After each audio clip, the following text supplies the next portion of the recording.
Welcome back to biology classes. मैं हूँ रिचा श्रीवास्तव। मैं आपका क्लास 9th का बायोलॉजी एक्सप्लेन कर रही हूँ, जिसमें मैंने आपको चैप्टर 1 एक्सप्लेन कर दिया है, वो कंप्लीट हो चुका है। इसमें मैंने आपको फंडामेंटल यूनिट ऑफ लाइफ यानी कि सेल क्या होता है, सेल का स्ट्रक्चर कैसा होता है, सेल किन किन चीज़ों से मिलकर के बना हुआ है, ये सारी चीज़ें मैंने आपको बता दी है। ठीक है, उसके कुछ क्वेश्चंस कराने हैं जो मैं आपको कराऊंगी। ठीक है, 2-3 दिन और रुक जाइए, मैं आपको आपके क्वेश्चन सेल से रिलेटेड जो भी क्वेश्चन है वो मैं आपका करा दूंगी। ठीक है, आज आपका चैप्टर 2 स्टार्ट करने जा रही हूँ मैं, जिसका नाम है टिश्यू। तो चलिए देखते हैं टिश्यू होता क्या है।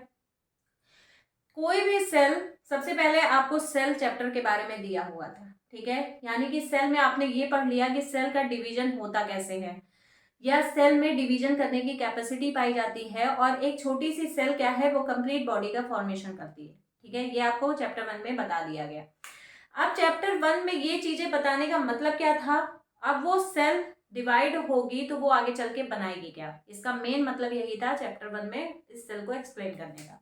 ठीक है, जब ये सेल डिवाइड होता है तो वो बनाता है टिश्यू, यानी कि एक ही तरीके के सेल्स क्या होते हैं, डिवाइड होते हैं, और वो जिनके फंक्शन सेम होंगे, जिनमें एक ही तरीके के सेल्स पाए जाएंगे, वो डिवाइड होकर के क्या बनाएंगे, टिश्यू का फॉर्मेशन करेंगे। फिर ये टिश्यू, सेल से टिश्यू बना, टिश्यू से फिर ऑर्गन्स बनता है, यानी कि टिश्यू और ज्यादा जब उनमें उनके सेल डिवाइड हो जाएंगे तो वो किस में कन्वर्ट हो जाएंगे, ऑर्गन्स में, और ऑर्गन फिर ऑर्गन सिस्टम में बदल जाता है।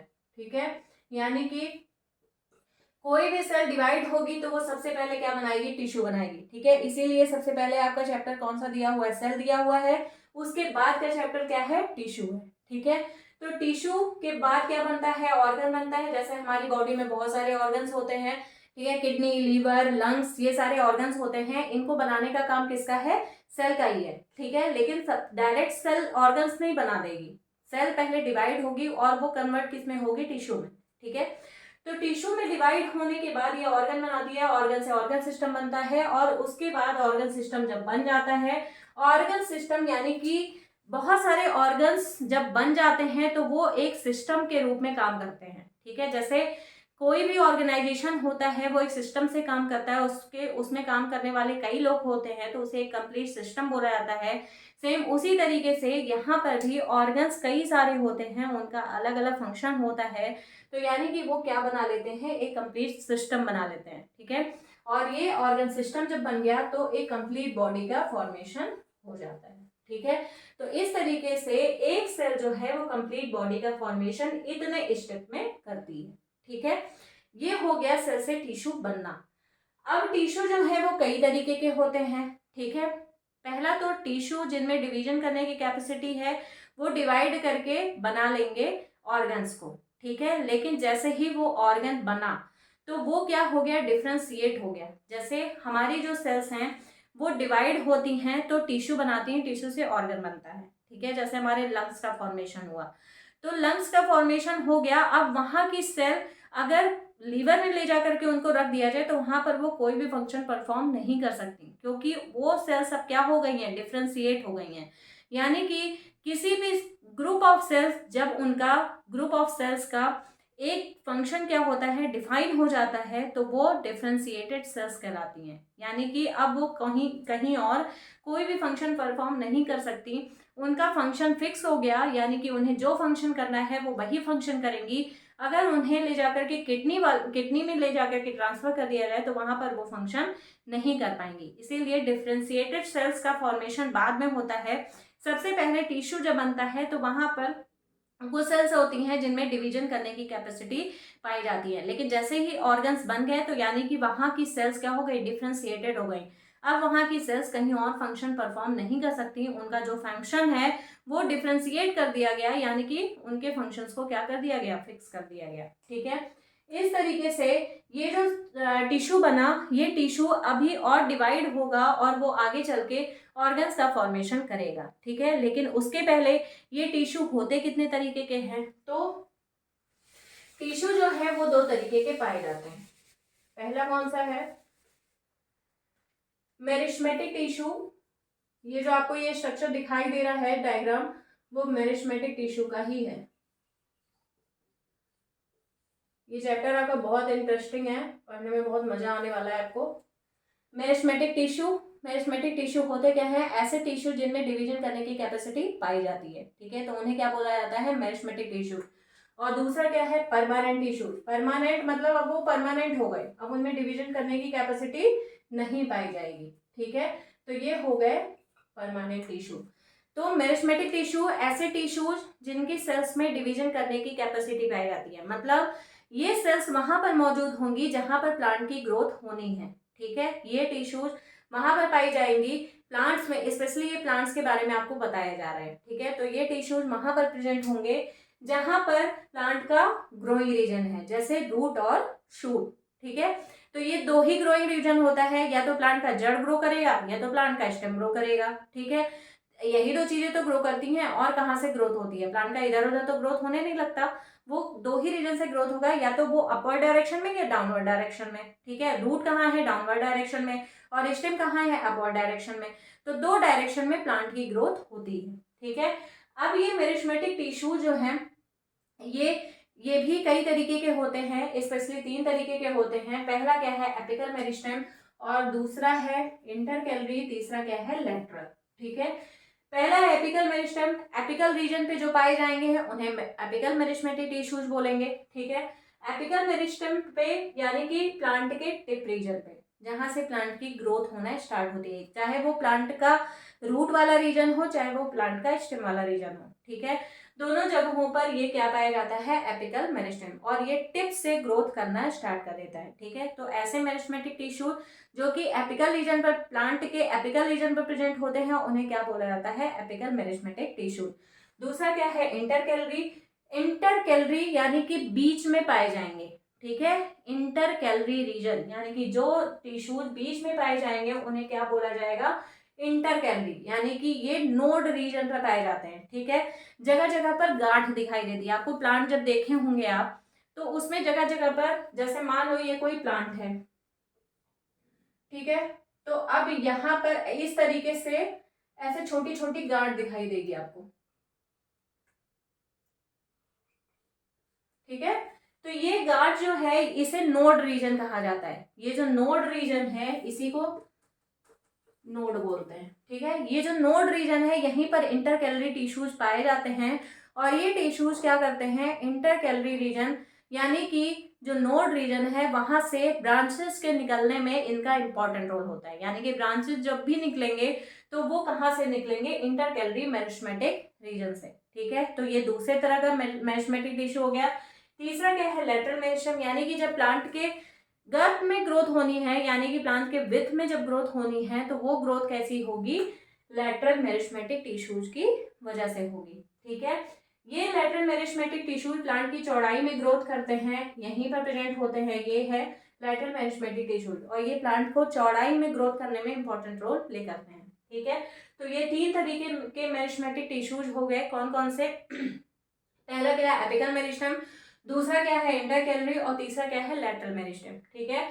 एपिकल मेरिस्टेम क्या होता है, जो कि एपिकल रीजन पे प्रेजेंट होगा, इंटरकैलरी यानी कि जो नोड रीजन पे प्रेजेंट होगा, और लैटरल, लैटरल यानी कि जो लैटरल साइड पर प्रेजेंट होगा, ठीक है। अगर लैटरल साइड पे कोई चीज प्रेजेंट है, जैसे हमारी बॉडी है लैटरली अगर ग्रो कर रही है तो यानी कि हम चौड़ाई में ग्रो करेंगे ना, हमारा क्या होगा, एरिया ग्रो करेगा, ठीक है। सेम उसी तरीके से प्लांट का जो ये एरिया है वो जब ग्रो करना होता है तो वो किसकी वजह से, लैटरल मेरिस्टेमेटिक टिश्यूज की वजह से, ठीक है। तो ये अब ये मेरिस्टेमेटिक टिश्यूज जो है ये जब डिवीजन करने की कैपेसिटी इनकी खत्म हो जाती है तो ये कन्वर्ट किसमें हो जाते हैं, परमानेंट टिश्यूज में, ठीक है। ये हो गया second permanent tissues. Meristematic tissues यानी कि जिन सेल्स में डिवीजन करने की कैपेसिटी पाई जा रही है, और ऐसे टिश्यूज जिनमें डिवीजन करने की कैपेसिटी नहीं पाई जा रही है उसे क्या बोलेंगे, जो परमानेंटली बन गए अब उनमें डिवीजन नहीं होना है उसे क्या बोलेंगे, परमानेंट टिश्यूज, ठीक है। तो साफ साफ इसकी डिफिनेशन यही हो गई कि इसमें डिवीजन करने की कैपेसिटी नहीं पाई जाती है। परमानेंट टिश्यू कई टाइप के होते हैं लेकिन वो मैं आपका बाद में एक्सप्लेन करूंगी, अभी आज के लिए इतना बहुत है। तो फिर से जान लीजिए, मेरिस्टेमेटिक टिश्यू या टिश्यू होते क्या है, ग्रुप ऑफ सेल्स जिनका जब एक ही तरीके के ग्रुप होते हैं सेल्स के और उनका फंक्शन क्या होता है, सेम होता है, उनका जो पोजीशन होता है वो भी सेम होता है, तो उसे क्या बोलते हैं, टिश्यूज बोलते हैं, ठीक है।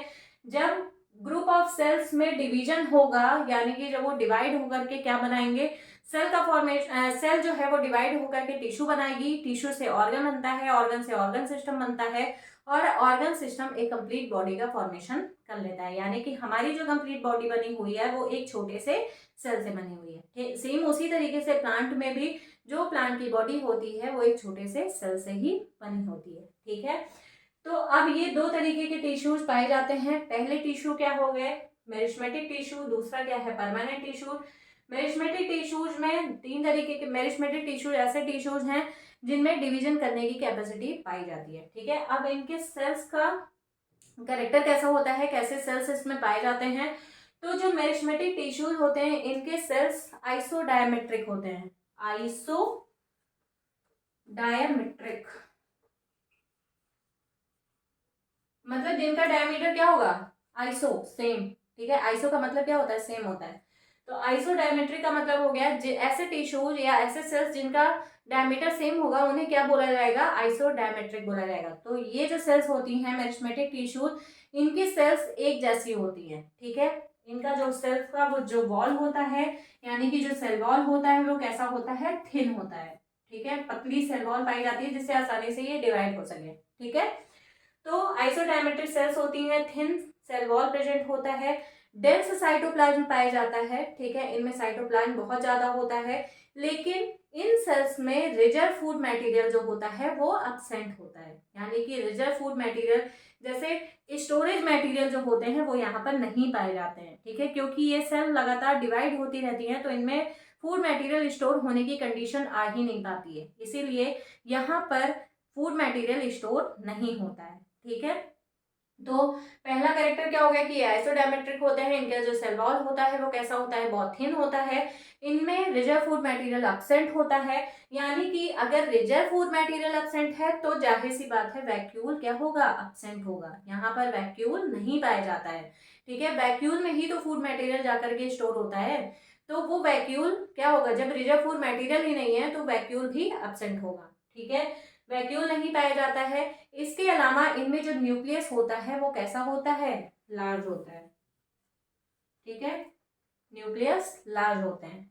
इनमें एंडोप्लाज्मिक रेटिकुलम या तो लेस डेवलप्ड होगा या कंप्लीटली एब्सेंट होगा। यानी कि एंडोप्लाज्मिक रेटिकुलम भी नहीं होंगे और या लेस डेवलप्ड होंगे, साथ में जो न्यूक्लियस होता है वो कैसा होता है, लार्ज होता है। ठीक है, तो इस तरीके से इनके जो मेरिस्मेटिक टिश्यूज की जो सेल्स होती हैं उनके कैरेक्टर्स ये मैंने बता दिया आपको। ये तीन तरीके के होते हैं, ये भी मैंने बता दिया है आपको, एपिकल, इंटरकैलरी और लैटरल। इंटरकैलरी कहाँ पर प्रेजेंट होंगे, कहाँ पर होंगे, नोड रीजन पर। ठीक है, और लैटरल मेरिस्टेम कहाँ पर प्रेजेंट होंगे, लैटरल रीजन पर। नाम से ही पता चल रहा है बिल्कुल साफ साफ, लैटरल रीजन पर प्रेजेंट होंगे। और अगर लैटरल ग्रोथ हो रही है यानी कि हमारा एरिया ग्रो कर रहा है, जैसे मेरी बॉडी अगर चौड़ाई में ग्रो कर रही है यानी कि मेरी बॉडी का एरिया ग्रो कर रहा है। ठीक है, मेरी चौड़ाई बढ़ रही है। लेकिन अगर एपिकल मेरिस्मेटिक रीजन है यानी कि अगर मेरे टिप से ग्रोथ हो रही है तो वो क्या हो गया, एपिकल मेरिस्मेटिक रीजन से क्या होती है, लेंथ ग्रो करती है। ठीक है,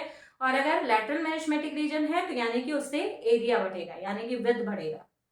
ठीक है, तो विड्थ बढ़ाने में लैटरल मेरिस्मेटिक टिश्यूज का इंपॉर्टेंट रोल है। और मेरिस्मेटिक टिश्यू जो होते हैं उनसे किसका फॉर्मेशन होता है, परमानेंट टिश्यूज का। यानी कि ऐसी टिश्यूज, ऐसे सेल्स जिनमें डिवीजन करने की कैपेसिटी खत्म हो चुकी होती है वो क्या करते हैं, परमानेंट टिश्यूज में कन्वर्ट हो जाते हैं। ठीक है, मेरिस्मेटिक टिश्यूज के ऐसे सेल्स जो कि डिवीजन नहीं कर सकते यानी कि उनके डिवीजन करने की कैपेसिटी खत्म हो चुकी है, वो किस में कन्वर्ट हो जाते हैं, परमानेंट टिश्यूज में। ठीक है, तो आज के लिए बस इतना ही। अगर आपको मेरे वीडियोस पसंद आ रहे हो तो प्लीज़ मेरे चैनल को लाइक करें, शेयर करें एंड सब्सक्राइब करें। Thank you.